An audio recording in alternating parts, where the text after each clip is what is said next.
Hey everybody, Melon here. Welcome back to another video. Today we're going to be doing the teardown for the Pulsar X2V2. Now apologies for this teardown taking a little longer to come out than the other ones. I, for some reason, just forgot about the X2V2 because Mrs. Melon had it for a long time and I totally forgot I even owned it. And then she wanted her old X-Lite V1 back and I was like, oh yeah, I have to do a teardown video on this. So today we're going to be doing this one. Now as always, before we get started, a quick disclaimer. Opening up the X2V2 within the 2-year manufacturer warranty from Pulsar will void your warranty. So do not open this unit and try to attempt to fix it yourself unless you're outside the manufacturer warranty or you are comfortable doing it yourself.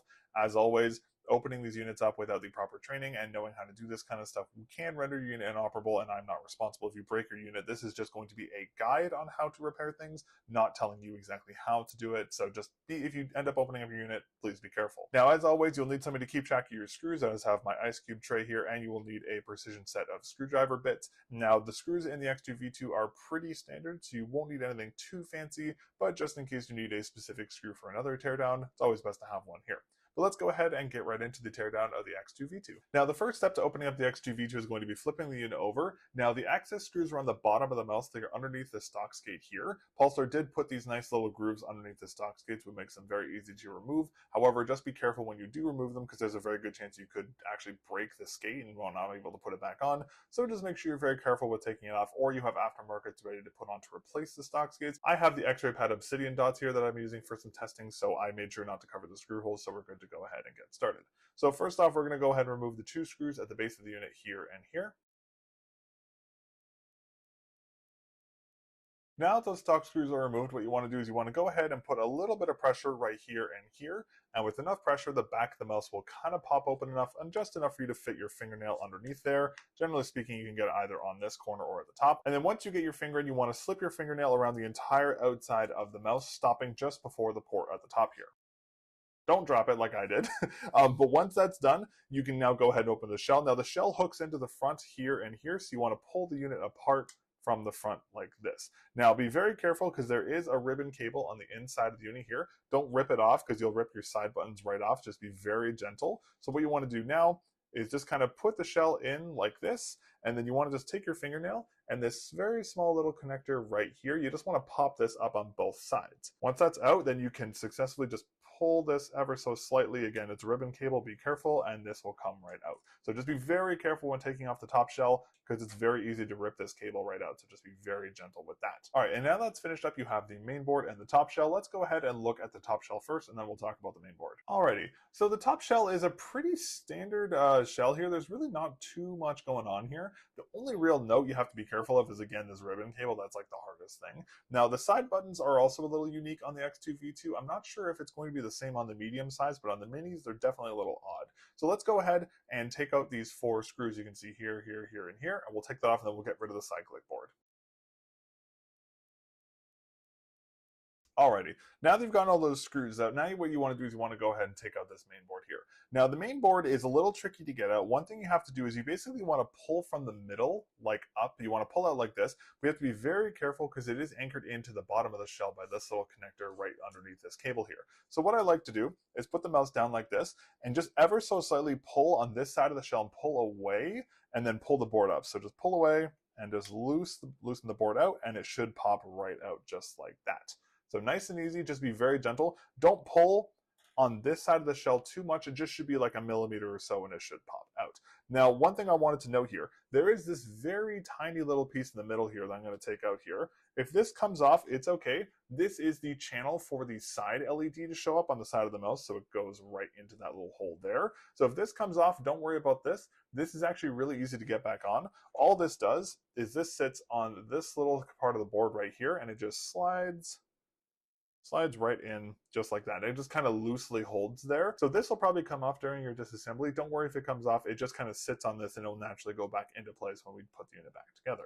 Now, in terms of the sideboard, we do have the Wano white dot main switches here. And then aside from that, we just have a ribbon cable connector. And that is pretty much all for the side connector board here. Now, obviously, this side connector board is a lot bigger than a lot of the other side connector boards we've seen. And that's because this board does quite a bit in terms of stability for the main shell. So a lot of the creaking on the sides, you can see how much it flexes without this board. It's designed just to hold this in place. Now, next up, let's go ahead and talk about these side clicks. Now, I'm going to try and show them to you here because they're a little interesting. So you can see how just at the bottom of these clicks here, There are these metal pieces. Now, I've never seen this on a mouse click before. I don't know why they're on there. They're really weird. I've never seen a side click design like this, but for whatever reason, I can't get the side clicks out of this mouse. Like, it's the same anchoring as I've seen on a lot of other mice, but they just don't come out of the shell for whatever reason. I'm not really sure why.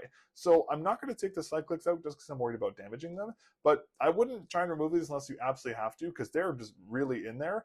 I'm assuming this metal is on here just for click contact to make it easier for a big surface to hit the side buttons, but I don't know for sure. But don't take these out unless you absolutely have to, just because they are kind of finicky and they're very difficult to remove safely, and I'd be worried about snapping the plastic right off. Next up, let's go ahead and take out these main clicks. So the main clicks are anchored in with just one shell in the center here. Now, as always, when we talk about main clicks, be extremely careful. Do not put additional force onto these main clicks. You can damage them very easily, so just gently, gently, gently remove these. So I'm going to go ahead and take out these central screws, and then we'll pop the clicks out.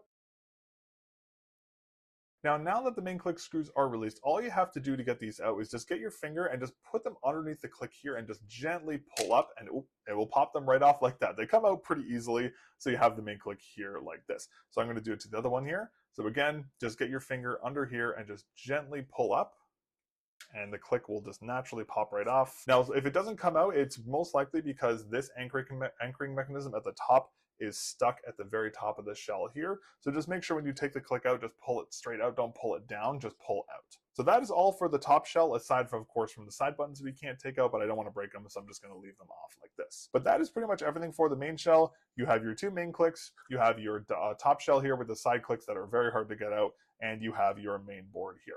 So now that's done, let's go ahead and do the main board next. Alrighty, so now we have the main board. So let's go over some of the features on this board. So we do have the Pulsar 3395 sensor here. We have the Nordic MCU right here. There's a South bridge here. And then we do have the exact same Reisha switches that we saw on the previous one. So we have a Reisha main clicks here and here. We have the Pulsar blue encoder. And then we also have a Wano blue shell switch for the scroll wheel click. Now, one really interesting thing I wanted to talk about when it comes to the scroll wheel click is that Pulsar has made this really cool anchoring mechanism here. So what this does is this actually lines up the scroll wheel for the click. So if I flip this over and show you here, so you can see that the actual scroll wheel itself does not line up with the switch button at all. It's actually offset by a couple millimeters. So Pulsar added in this little piece of plastic where what it does is it naturally goes down with the actual button to force the button to actuate. Now, I actually really like this change because wobbly scroll wheels can be a bit of a problem, and having this little mechanism on this to make sure the click is consistent is actually a really cool thing. I would love to see more companies do this, because having this circular rod from the scroll wheel click down a circular button is kind of iffy sometimes. But having a big, large surface for these main clicks to actuate on is really cool. So this is a really, really cool feature from Pulsar. I love to see this. This is also on the X2H, and I'm not sure if it's on the X-Lite V3. I'll have to talk about that when I get my hands on that mouse. But I wanted to point this out because this is a really, really cool feature. All right, so now let's go ahead and do the disassembly process. So first what we're going to do is we're going to go ahead and remove this battery. Let's go ahead and remove this tri-pin connector for the battery here. Now, as always, it's best just to kind of get a fingernail under this little ridge here and just pull straight off. Don't touch the cables, because if you rip the cables out, you're going to break the connection, and that's just going to be a whole mess. So just gently wiggle this cable out, just like that. Now we can just pull that off to the side like this. Now it does run along this little channel towards the back of the mouse here. You can just leave it floating here. It shouldn't cause us any problems. Now next up, what we're going to do is we're going to go ahead and remove all of the anchoring screws. So there's two up at the top here. There's one just behind the scroll wheel next to the MCU, and there's two at the base here. So we're going to go ahead and remove those. All right, now you have all the screws taken out. What you want to do next is just pull the board out. Now, as always, you want to pull the board straight up. Don't pull it forward or backwards, because there is anchoring for the scroll wheel here. So just pull the scroll wheel straight out. Now, one thing to note, this will come off. It will come out of this little holder here, because this is part of the base shell here. So if this comes off, don't worry about it. It'll stay on the scroll wheel. Don't freak out about that. So what we're going to do is we're just going to go ahead and just pull from the side here, and we're just going to pull the board straight up. There may be a little bit of retention from this little connector here, but it should be good to go. And then that is your base connector. That is your base here. We'll put that to the side. And then here we have the main board itself. Now, I already talked about some of the features on this board, but one thing I wanted to note, you actually can't take the scroll wheel out of this mouse because of this connector here, because as you can see, if I get this light right, there's not enough area for you to actually get this out properly. So you can wiggle it, but you can't actually take the wheel out, which is a little unfortunate. I'm sure there's a way to actually get it out, but it would involve you like twisting the the whole thing out and then pulling it out, which I'm not really comfortable doing. So you can't take the scroll wheel out as of right now. If I find a way to actually remove it safely, I'll talk about that later. But that is the main board. There really isn't too much going on here. Now, one thing I did want to note about this, you may have noticed that this little piece fell out already. Now, this is our power slider here, as you can see. Now, one really cool thing about this thing is that Pulsar has actually done a really cool trick. Now, see this tiny little hole here?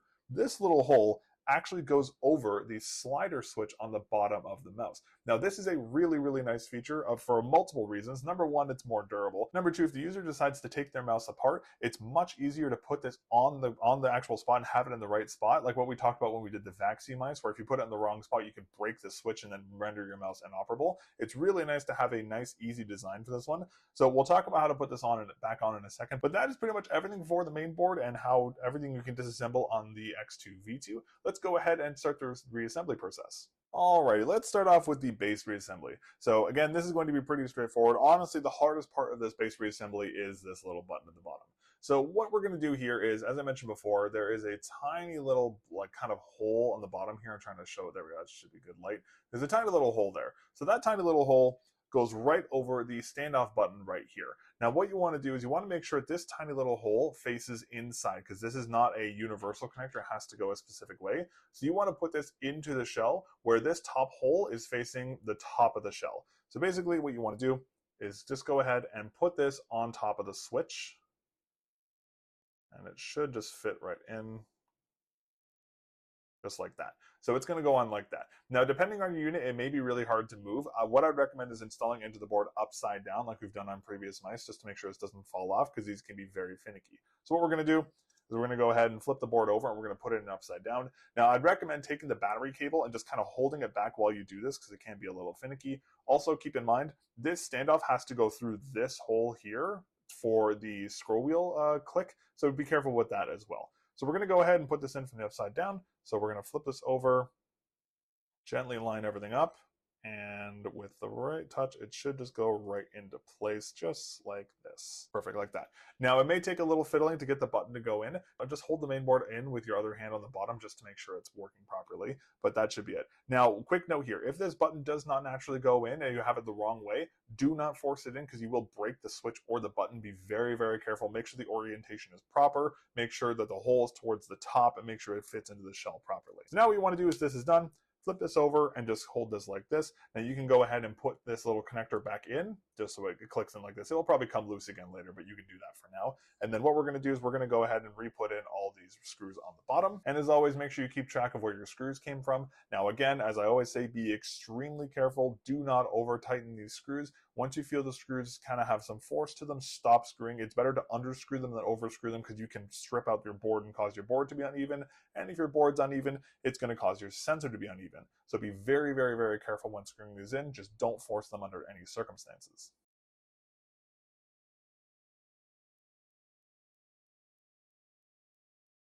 Now, one thing to do here, make sure when you put the screws in, don't put them all the way in. You'll notice how some of them aren't put in all the way. What you want to do is you want to kind of do this like a car tire. So do bottom, top right corner, top left corner, bottom right, and then the central one. Just trying to make sure that they're all even. Again, don't over tighten. Don't do them clockwise or counterclockwise. Just do them cross like you would if you're changing a tire. All right, so now that that's done, just go ahead and make sure your buttons still make actuation on the bottom of the board. And if they work, you're good to go.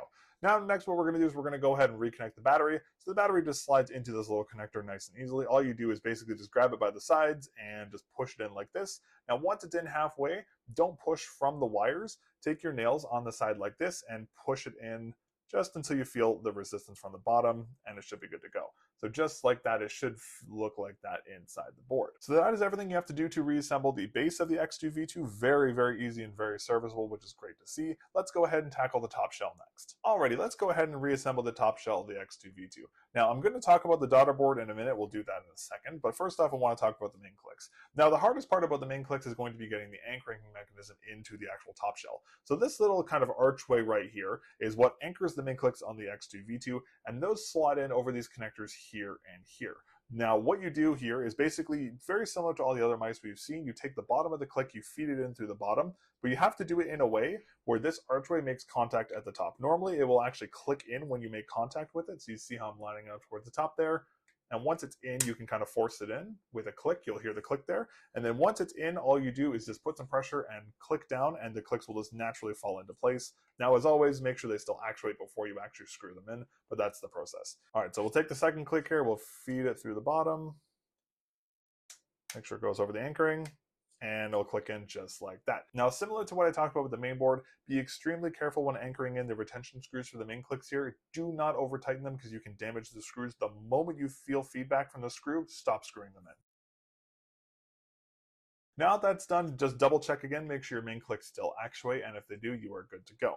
Now, next up, what we're going to do is we're going to handle this whole daughter board situation here. Now, the hardest part about this is this tiny little light feeder that goes onto the side of the mouse here. So what's going to happen is that this clicks onto the side, the daughter board via this little connector here. So what you want to do is you want to take this kind of slot you see there, and you want to slot it over the main board just like this. And it will just kind of naturally hold itself onto the board. It can be a little finicky, but it does go in. Now, one note I wanted to make here, if this clear part falls out, just put it back in. It hasn't fallen out for me yet, but if it does for whatever reason, just do that. Now, what's going to happen here is that just like how we took it out, you're going to go ahead and slot this into the side here, and you're going to have to make sure it lines up with these standoffs while also lining up with this hole here. So it can be a little finicky to do. It may take you a couple tries to do it, but once you do it, it is pretty straightforward. Now, again, make sure that you pull off from the sides here as well, just to make sure you can make contact properly. I find it's best to kind of put the board in on an angle like this, slide it in, and then pull back here and make contact on the sides. So let's go ahead and do this. And just like that, it should fall right onto the seeds, and you can just put your hand down and just click them into place. Now, to verify before you put the screws in, just put a finger right here. Make sure your side buttons still work, and then make sure the actual LED is lined up there. If it doesn't naturally fall into place, don't force it in because you could break something, pull it out, and reseat it. So next what we're going to do is we're going to go ahead and put back these 4 anchoring screws. All right, now once that's done, just go ahead and double check to make sure your side buttons still work, but you should be good to go. So next up, let's go ahead and reattach the main board to the top shell. Alrighty, next up, let's go ahead and reattach the bottom of the shell to the top shell, and this is where we have to deal with this very fun ribbon cable. So in order to get the top shell back onto the main board here, what we have to do is we're going to have to deal with this little connector here. Now, this is a ribbon threader, I guess is what you would call it, and what you have to do is the ribbon cable goes into the bottom part of this connector here, but unfortunately, what you have to do is you have to pull these actual tabs up like this, and hopefully that shows in the camera, like this. Let's see if I can get this to do it. Yeah. You have to pull it up like that and then slide the ribbon cable into it. Now, obviously, that's going to be pretty difficult. So I'm going to do my best to show you on the camera how to do it. But unfortunately, just because I have to hold it in the air, it's going to be kind of finicky. What I found the best way to do this is to kind of sit the shell in like this. Obviously, be very careful of the ribbon connector. And then what you want to do is just gently try and feed the cable in. Now, the really tricky thing about these ones is that if you miss, you push the connector down. And if this connector is down, you can't put the ribbon cable into it. So it's very, very, very precise, and it's very tricky to do. But if you're lucky, you're able to slot it in properly, just like this. Now, this is one of those situations where you have to be very careful not to damage the ribbon cable. Don't press on the ribbon cable. You have to kind of press from the sides to make contact. But once you feel like it's in enough, you can go ahead and push these 2 connectors down. You may have to use a fingernail to do it, but that should secure it in. Now, before you do anything else with this mouse, before you put the top shell back on, turn the mouse on, plug it into your computer, and make sure the side buttons work. If the side buttons don't work, there's a piece of dust or this isn't seated properly, and try and seat it again. Just triple check everything before you put the shell back together. While you're in there, you can also double check the scroll wheel and the main buttons and the scroll wheel click still work, but the side buttons is going to be the trickiest part because this connector is kind of finicky. But once you get all that put together, you can go ahead and put the mouse back together. So now what you want to do is you want to take both the shells, put them side by side like this, and what you want to do is just hook the top of the shell in like this. Now you want to pull it down to the point where, see how it makes flush contact like that? You want to do it like that. If the shell is like this or like this, don't try and put it together. You want to pull it down enough where it goes to that. Once that's in, all you do is just push the bottom shell on and everything connects. Just like that, nice and easy. Now, just to be super cautious, double check all your buttons to make sure they all work properly. Make sure the mouse turns on, all that stuff. Just make sure the mouse is still functional before you put everything back together. Okay, but now that is all done, you can go ahead and put in the 2 base screws at the bottom of the unit. And there you go. That is everything you need to do to take apart and reassemble the X2V2. Overall, this is a really serviceable mouse. I'm actually really happy to see Pulsar make the X2V2 so serviceable. It is a little tricky to get the bottom shell off the top for the first time you do this, but overall this is a very, very repairable mouse, which is fantastic to see from Pulsar, so credit to them, they did a great job there. But that is going to be everything for the teardown of the X2V2. Thank you very much for watching, and I'll catch you guys in the next teardown. Peace.